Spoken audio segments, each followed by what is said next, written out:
53 বছর পর 15 দিনের পরিবর্তে 13 দিনই সেরে উঠবেন জগন্নাথ। কেন জানেন? এইবার 13 দিনে সমাপ্ত হবে জগন্নাথের একান্তবাস, তারপরেই দেখা দেবে মহাপ্রভু। জ্যোতিষ অনুযায়ী 53 বছর পর 15 দিনের পরিবর্তে 13 দিনে একান্তবাস সমাপ্ত হবে। কেন এমন ঘটনা? চলুন জেনে নিই।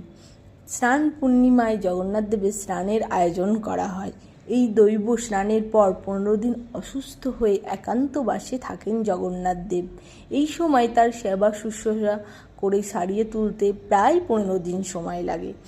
কিন্তু তিথিগুলো যোগে এবারে 13 দিনই জগন্নাথের একান্তবাস সমাপ্ত হবে, অর্থাৎ 13 দিনই সেরে উঠে ভক্তদের দর্শন দেবেন মহাপ্রভু। জ্যোতিষ গণনা অনুযায়ী 53 বছর পর 15 দিনের পরিবর্তে 13 দিনে মহাপ্রভুর একান্তবাস সমাপ্ত হবে। তো জ্যোতিষ মত অনুযায়ী এক পূর্ণিমা থেকে অমাবস্যা পর্যন্ত এবং একটি অমাবস্যা থেকে পূর্ণিমা পর্যন্ত সময়কালকে এক পক্ষ বলা হয়। এই সময়ে চাঁদের 16 কলা পূর্ণ হয়। পূর্ণিমা হ্রাস পেয়ে চাঁদ যখন আকাশে দেখা যায় না, তখন অমাবস্যা পালিত হয়। সূর্য ও চাঁদের দূরত্বের বৃদ্ধির ফলে তিথি নির্মিত হয়। এক পক্ষে সাধারণত 15 দিন থাকে, কিন্তু চাঁদের গতির সবসময় একরকম থাকে না, তাই বহু বছর পরে তিথি ক্ষয়ের সম্ভাবনা তৈরি হয়। এই বছর 22 জুন থেকে শুরু হওয়া কৃষ্ণপক্ষের প্রতিপদ তিথি এবং চতুর্দশী তিথির ক্ষয় হয়, যার ফলে 53 বছর পরে কৃষ্ণপক্ষ 13 দিনে সমাপ্ত হচ্ছে। এই কারণেই 13 দিনেই সুস্থ হয়ে নিজের ভক্তদের দর্শন দেবেন জগন্নাথ মহাপ্রভু।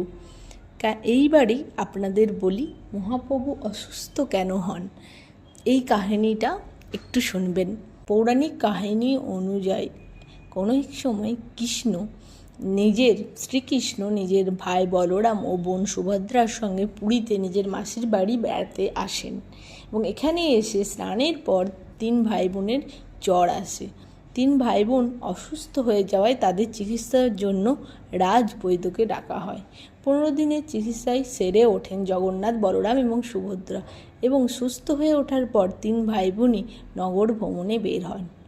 তারপর থেকেই প্রতি বছর জগন্নাথের রথযাত্রার আয়োজন করা হয়। পূর্ণিমার দিনে জগন্নাথ দেবের স্নান ও অসুস্থতার কারণে একান্তবাসী তার সেবা শুশ্রূষা করা হয়।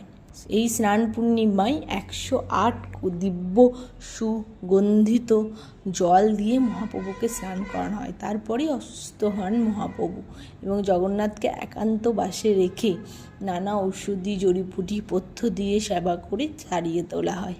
এবং অসুস্থতা কেটে গেলে জগন্নাথ দেব আমাদের দেখা দেয় এবং মহা জাঁকজমকভাবে পুরীতে এবং পশ্চিমবাংলায় অনেক জায়গায় আমরা রথ উৎসব পালন করি, যেটাকে আমরা রথযাত্রা বলি। এই বছর রথযাত্রা 7ই জুলাই, 22শে আষাঢ় বাংলার রথযাত্রার ভিডিও নিয়ে আসছি। সবাই ভালো থাকবেন। এখানে ভিডিওটা শেষ করি। জয় জয় জগন্নাথ, জয় মহাপ্রভু, জয় লীলাচল, জয় জয় জগন্নাথ।